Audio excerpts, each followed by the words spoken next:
Welcome to the very first Old Mutual Hero Conversation. And of course, this beautiful environment out here, huh?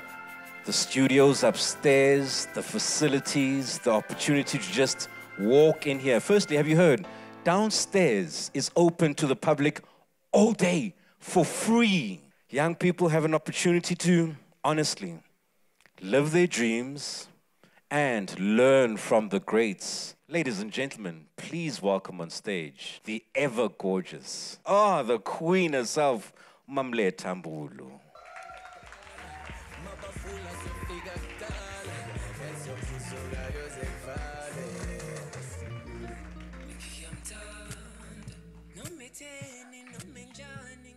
Another round of applause for the beautiful Letta Mbulu. From one legend to another legend, the king herself, Thandiswa Mazwai.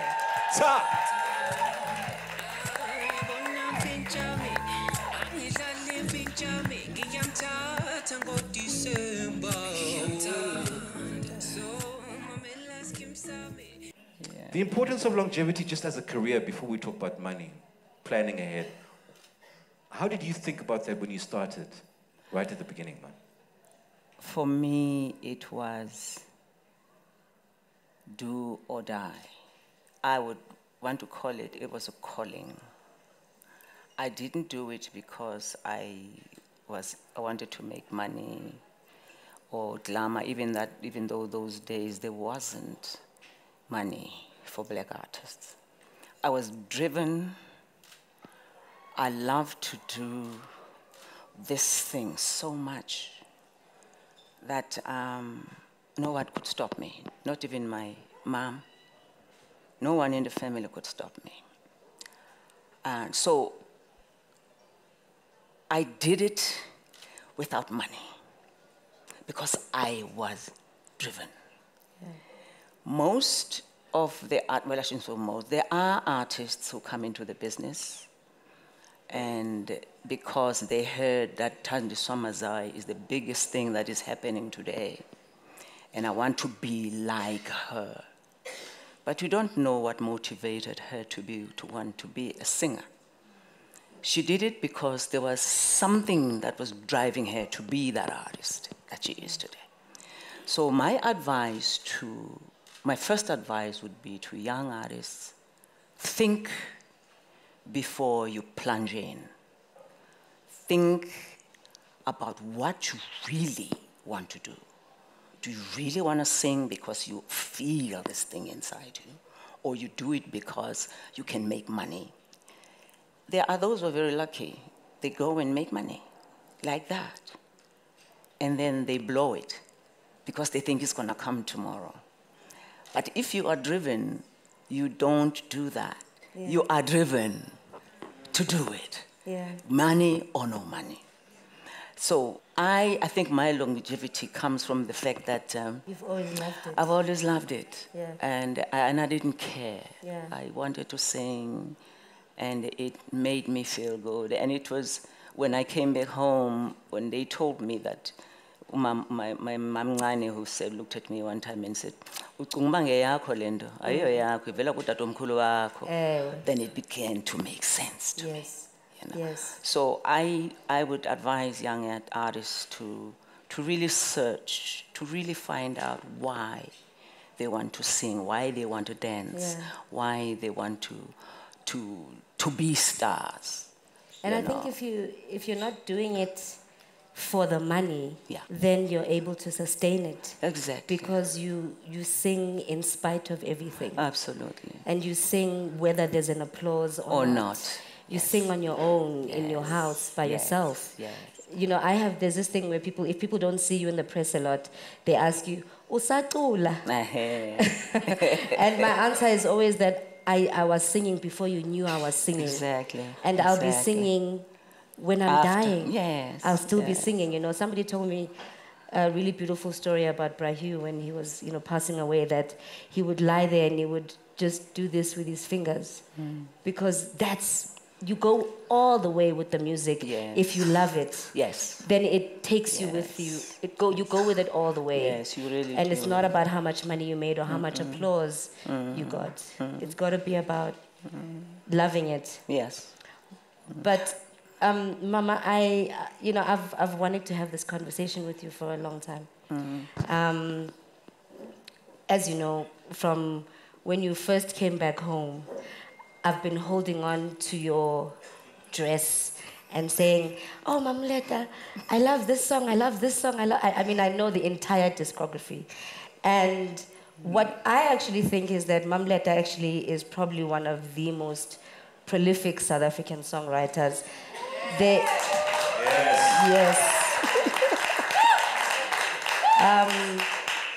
I can listen to Mam Letta's music the entire day. You don't run out of songs, number one, and you just don't find a bum song. All the songs are incredible. Buza, Zimkile, Makwalandini, Down by the River, all of them. So many songs. What is wrong with grooving? But that's actually that was actually Prahyu's song, right? Which one is that? What is wrong with grooving?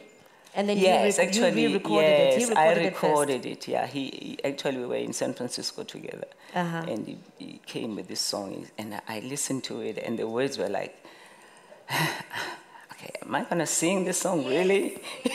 You know, he said, "I know you do." I've always loved that song. I was very, because I was very straight. I'm a very straight person. So when he came about, "What's this wrong with grooving? Can't a girl just have a little happy?" I was like, "Oh, I can't say these things without any hiding."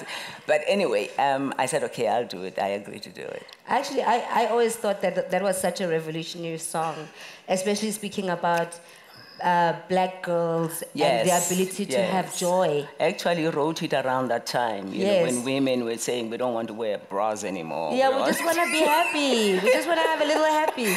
Yeah.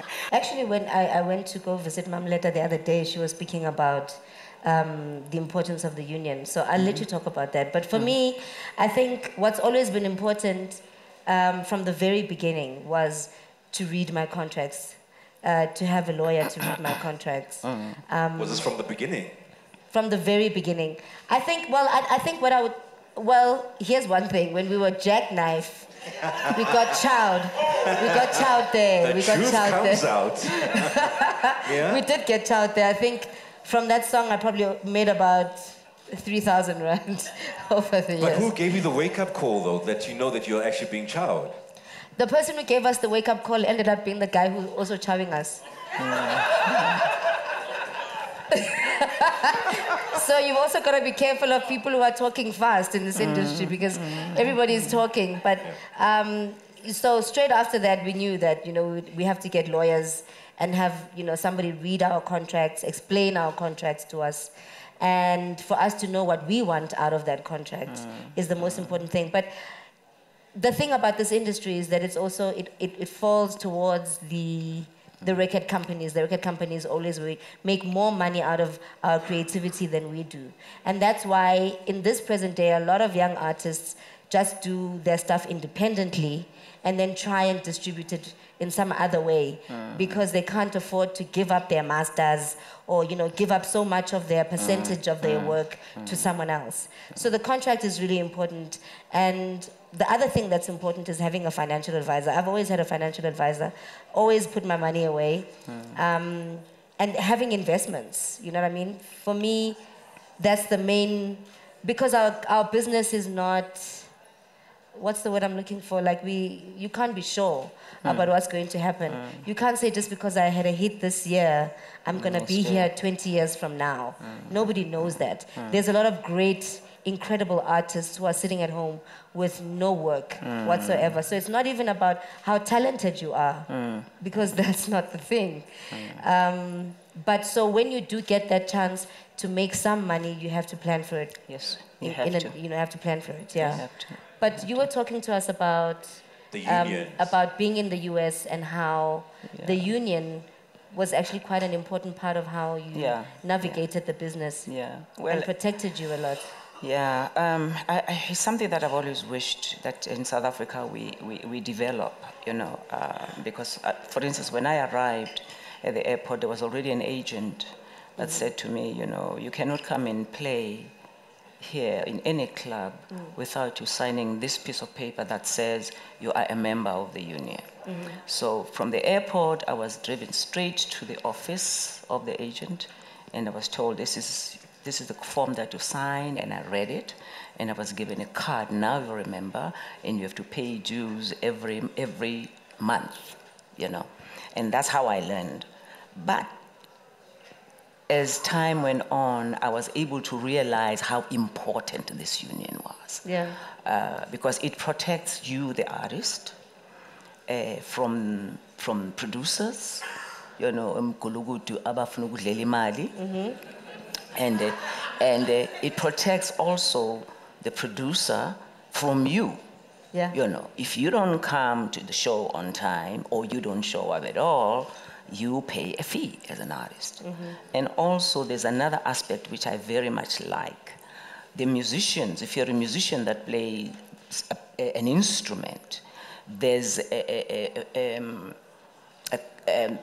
I'd say, like, let me make an example with Old Mutual. Let me say an example with Yamaha. Yamaha would say, since it's a group of you who want to buy instruments, I know that I can make a mint from you, but you'll get the instrument that you want, and you'll pay only 1%, you know, interest. So they were able to buy a lot of instruments, and they were able to supply instruments to a lot of artists. And we don't know that. Don't have instruments. They don't. They can't afford the very instrument they play. Exactly. And also when you travel to another country to perform, there's a contract that you take with you from your union, and your union says, this artist needs X, Y, and Z. So it didn't matter where you go, you are protected. You were always protected by the union. And this is good because it covers the small artists, so that even if, you know, you don't have to be, for instance, Casper Nyovest to get, you know, a dressing room. It protects everyone. You know, even the big artists still have, you know, they still have to be members of the union. And also another thing that is good about the union is that when you go to a record company, they want to see your contract. You take it to the union, they read it, and they say, this is not the percentage that the union wants for this artist. And they make sure that your percentage that you're supposed to get, you get. You know, and even when you, like I said earlier, when you're performing in a club or in a theater, they make sure that the stage is right, the lights are right, and nothing will fall on you. That's security, safety and security. All those aspects are in place. You know, so union is very, very important, and nobody can rip you off when you have a union to protect. So why do you think it's so difficult for us here in South Africa to establish a union? I know there's been some unions established, and then, you know, sometimes it's, and there's quite a few of them. Do you think it's important to just have one or many, or? No, I mean, well, in many countries, you have a union for the actors, you have a union for the performers, and you have a union for visual arts, you know, people who are into painting and all that. So they are different. But, you know, I'm talking about the union that protects us, the performing artists. You know, we need it here. We have a lot of performing artists in South Africa, and very good ones.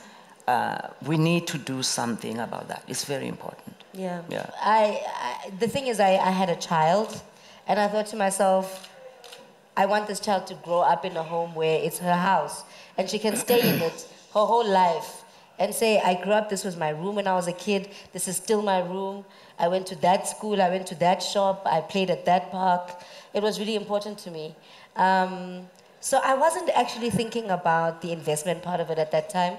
I was just thinking about the fact that I wanted to create a home for my child. So sometimes having a responsibility does help you to get your ducks in a row. I'm not saying have children, because that's another responsibility, guys. You must be careful with that one. But I think I had always been told that it's really important to buy a house, and that it's not so important to buy a car. So I always bought tiny little cars, and then I invested my money in a house because I thought that's the thing that's important. I mean, recently, well, not recently, about 4 or 5 years ago, I bought myself a fancy car. But it took me about a year to make that financial decision. Not just because of the money aspect of it, but also like the, I guess the cultural aspect. I grew up at a time when we didn't show off to other kids about what we had because we knew that we were all suffering. So it wasn't cool to be like, and then mina ngathenga Mercedes. You know, so I just kind of really felt like I was betraying something I fundamentally believed in when I bought myself a fancy car. Not only the idea of like spending on something that isn't really an asset, but also spending on something that would ultimately separate me from what I felt was my community, these suffering masses. I felt like, how am I going to drive back into Soweto in this obnoxious fancy car? But then after a while, I figured that I worked for this money. I worked really hard for it, and so I didn't steal it from anyone. I never took some government job that was stealing somebody's pension money from somewhere. You know, I just worked. Yes. But it's the truth. Yes, yes, yes. But I was, you know, this is work that I had worked for, and so I could take this thing. I was lucky to have a manager in the States, a black guy, John Levy, who actually advised us to say, you know, you're making some money, but make sure that some of that money you buy property. Yeah. And of course I kept bugging him, saying, you know, I want to go home, I want to go home. And he said, but you can't go home penniless. You know, most of the money you're spending it here, doing this, the kids going to school and all that. Make sure that you buy property. Yeah. So that when you're ready to go home, you can sell this house and take the money and go home and buy a house. I think I was going to make the point that this past week was the first time I went to Mam Letta's house. And there was something so comforting to me to see her in her space, comfortable. Like, comfortable. Okay, guys? It's not, no, guys, we are comfortable. And I said to her, I'm really looking forward to, when I see you, I see my future. I see that, you know, I'll be in my 70s comfortable, like this. Just like this. I want to be comfortable like this, you know? Those goals are so important. These are goals. This is goals, you know, because also, like I was saying, in this industry, you never know how long it's going to go, you know? So to see someone carry this with such dignity and with such grace and then land here just comfortable, I like it. I really did. I really did. I was so, you know, kind of, you know, inspired by that. The way we do things, his money is mine and mine is his. We discuss everything. You know, it's just lately now where he decided that, you know what, I just want to buy a shirt. I don't have to tell her. You know. But, you know, but all along we've been discussing everything, you know, especially when we're dealing with like heavy money. We make sure that we talk about it and we come up with very good reasons why we want to spend this money, you know. And it's very, very important because you have to remember we have kids. And, you know, we can spend all we want, but we have to remember they have a future. And we have to make sure that we leave them something, you know. Yeah. Our parents didn't leave us anything, and not because of their own doing. But, you know, now we take over. Let's make sure that our kids are comfortable. We want them to continue this comfort that we have enjoyed. But also, when I came to your house, because I've been there, guys, I've been there. Comfortable, comfortable. I mean, I didn't get to go into your wardrobe, so I didn't see whether you had Gucci bags or not. But what I did see was that you had invested in a lot of art. Yes. And I think that that's a great investment because that's something that, you know, it gains value over time. Yes, it does. You know, there's Dumile Feni, there's this. I mean, the house is incredible. So I think it's also about that, right? About investing in buying things that add value. Yes, absolutely. To your world and not necessarily just consuming. Yeah. Well, also, you know, it's about encouraging young artists to see that we enjoy what they do, their work, we enjoy their paintings. And I love art in my house. I really do. Especially if it's, most of it, it's from young people, you know, and I like to encourage that. Yeah. Yeah, I like to encourage that. I'm not one that gives children money to go and spend. I don't do that. Unless, of course, we just want to be frivolous and go when we're going out. But I don't teach my children, you must know this is $1, this is R1, this is, I don't do that. And they see the way we do things in the house. You know, they see when we go to the supermarket, we take them, they say, Mama, we don't have bread. Okay, we don't have money today. But maybe in the afternoon, we'll get some money to buy bread. So they understand the dynamics of living in a home, you know, and they don't demand because they see that we don't demand from each other. Yes. You know, it's all about all living together. And when I run out of money, because I do sometimes. I was about to ask you that. Yes, like, I do. What do you do with the broke years? You know, because there's got to be some broke years. Yes, you know, and then they'll come to me and say, Ma, you know, I have 10 Rand in my piggy bank. Why don't we take that and go and buy something? But they see that happening in the house. They see the sharing in the house. Yes. So I don't just sit them down and say, learn about the dollar, learn about that.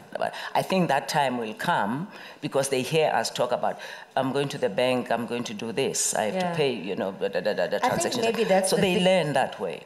Maybe that's the information that some young artists need to kind of hear, is that even with an incredible career such as yours, you've gone through periods where you've been broke. Listen. So it's not like you went to America, you got famous, you got rich, it was nice, you know what I mean? Listen, I have stories to tell about that. Yeah.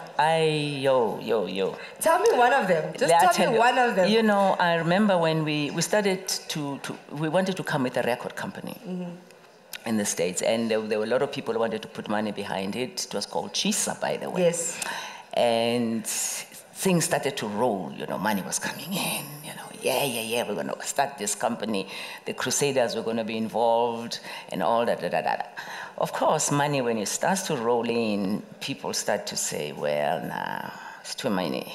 You know, I need this for myself, I need that for myself.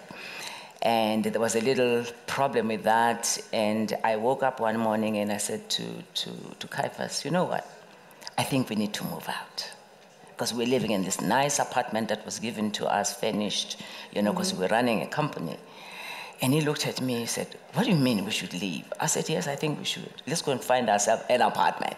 That we can afford? Yes, that we can afford, that we can probably slowly furnish. He looked at me like, are you out of your mind? In America, we don't know anybody. We're the only 2 people here except for Hugh, Sizenzi, and Jonas, and a few other people. I said, no, let's go.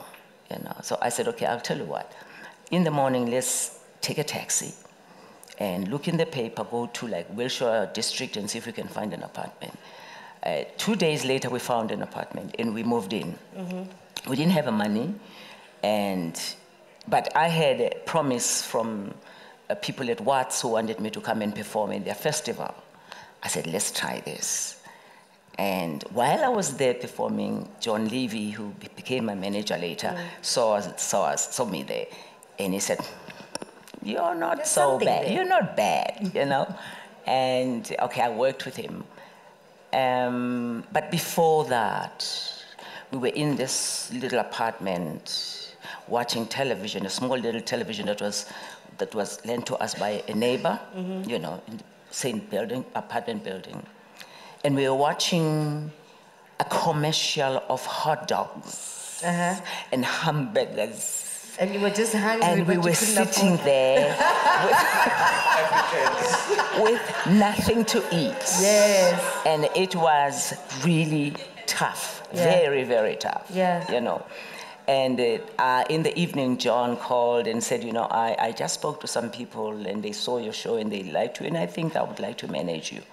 I said, yeah, you want to manage it? But I'm broke. We have no food in the house. He said, I'm coming. I'll drive and bring some food. But it happened. Yes. Yeah, it happened. And then you have to deal with the idea of being famous, but broke. Yes. You know many times. Yeah. Many times. Sometimes you owed the apartment, you didn't have money. And we couldn't even get money to take a bus, so it was very difficult. I mean, I started making money, I was young, so I didn't really know what money was, And then I had a child, and I had this little broke moment, and I knew 100 rand can buy me food for this week. 100 rand, you know what I mean? So you just get a real sense of what the money is and what it can actually do. Yeah. And I think being broke taught me that I needed to have savings. Yeah. I needed to have very big savings. Like, guys, my savings are like this because I don't want to see that. I don't want to see that. I want that my savings must help me through at least a year of suffering. And then after, if I can't sort myself out in a year, then it must be my destiny. But savings, it's very important. It taught me to save. I have a feeling, though, somebody in this room has no idea what we're talking about. Broke? Because I can only imagine, like, the day he said... Yeah, some people think that when we talk about broke, we mean broke like... Oh, my love, gonna burn out. Oh, my love. You see, Oprah Sticks will never get broke because that song keeps paying him back. A warm welcome to the amazing Putsipo Hot Sticks Mabuse.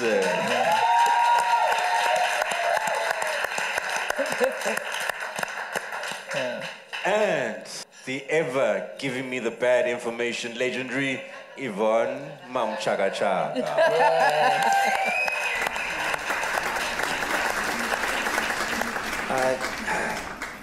Talking about Sis Letta and Thandiswa, maybe let me speak about Sisi. I think in a way I was privileged to have met them in LA. I went to their house. I think probably after they were broke. I went to their home when they were already rich. No. Rich is not the word. For the first time, I went to a black home that had a swimming pool. Yes, cozy, baby. Comfortable. Comfortable. Thandiswa just said it exactly how it was. There I was in Los Angeles, my friend. When I get there, they have a little son called Mosese. There's a big swimming pool. I have to teach him how to swim. And he says to me, I didn't know that people in South Africa can swim. Comfortable. Cozy. I was introduced to things that I never imagined. Bra Kaifas used to take me to this Thai restaurant. I said, Bra Kaifas, what is Thai? He says, it's Thai food, Sipo. I was exposed to these things. And, it was the first trip for me in the US. And I was like, hey, yeah, I thought I was going to see Earth, Wind and Fire and all those guys. But meeting Kaifas and Sis Letta in the US was the best thing that ever happened to me. That's all you needed. That's the best thing. Thank you, Dr. Man. I just want to say this is such a great space. Nice, young people in the arts. We thank those who thought about us and wanted to do this. We really want to thank them. I'm just one of those lucky musicians because when I was actually found by mistake, and investment is really what has kept me going, I must say. At 21, I had 1 million rands in my account. All right. Comfortable. Thank you to a white man called Phil Hollis. I hated him at first. Phil will come and say, gee whiz, Brenda has made so much money. We only have a check for 400,000. Brenda's got a check for 1 million, but I'm giving you 100,000 rands. We're banking the other one, we're investing. I hated him. but I love him today. I love him today because even though he was ripping me off, he banked the money for me. And you see, I was not one of those artists who wanted to buy clothes and cars and things. And if you invest your money, guys, because, you know, money comes and goes, you must be very respectful of it. So we don't have good managers in South Africa, unfortunately. We do not have good agents in South Africa. There's few of them who will be, you know, looking out for artists, but some don't. So, you know, money comes and it goes. Yes. So when you have it, don't say tomorrow will cater for itself, because it may just not. But I want to say, my husband's money, it's mine. My But husband's your money is mine. yours. My money is mine. Yeah. I knew Show you were some gonna love say for the that. legendary Mami Von Chaga Chaga. Whew. Okay, that was nice. Thandiswa, Sondela. But I like the fact that I can just say, King, Ta. Yes, Queen, Ta. Do your thing, my queen.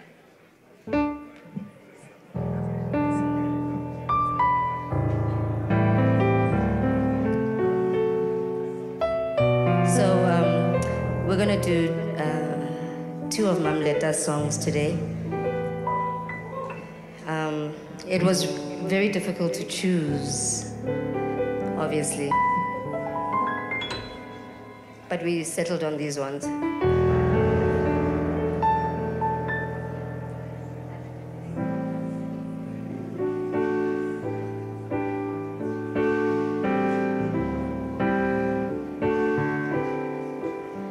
What is wrong with grooving? Can't a girl just have a little happy without any hide and seek? What is it they're asking for? Surely there must be another way out. They don't have to put me down. Why do they follow me around just like their name was 007?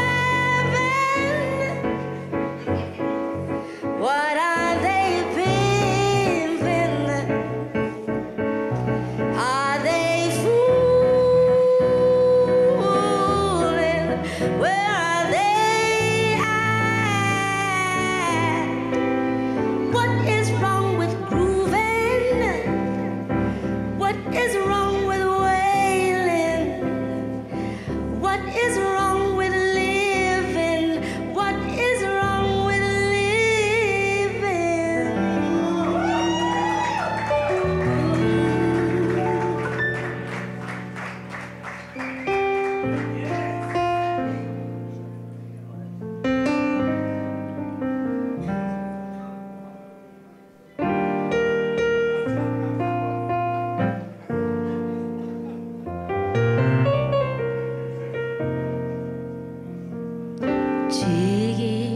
Jigidela gamache, sobashaya gamache.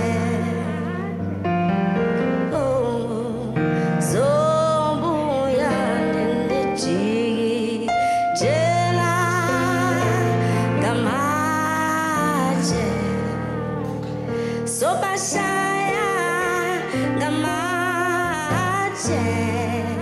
Oh, zobuya nende jigidela gamache, sobashaya gamache. Oh, so says jigidela gamache.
grew up at a time when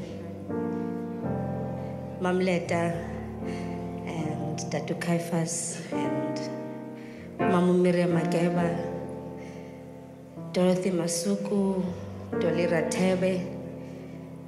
These were the names that I looked up to. These were the names that taught me that when you make music, your music should have a social comment. It should have something that gives back to your people. These are the people whose shoulders we stand on.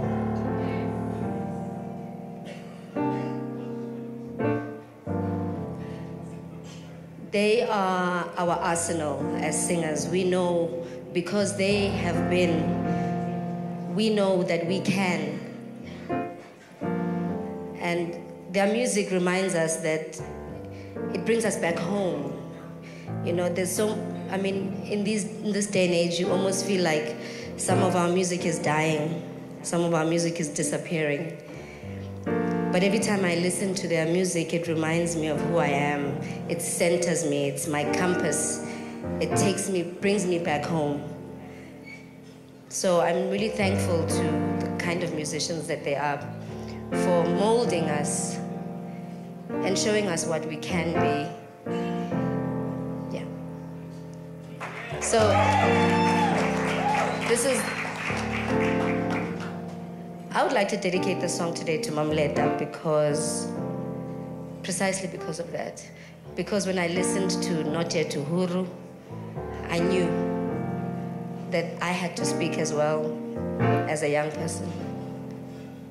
So yeah.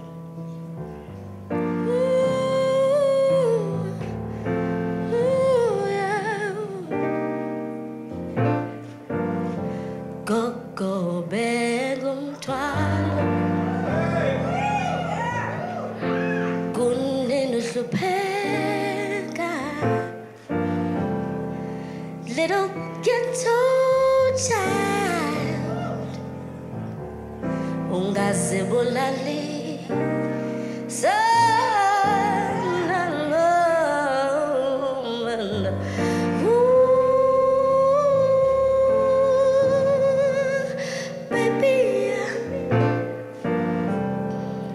If you take my hand, I'll show you how to be free. 'Cause I finally learned Letta, who else in the cabao.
time.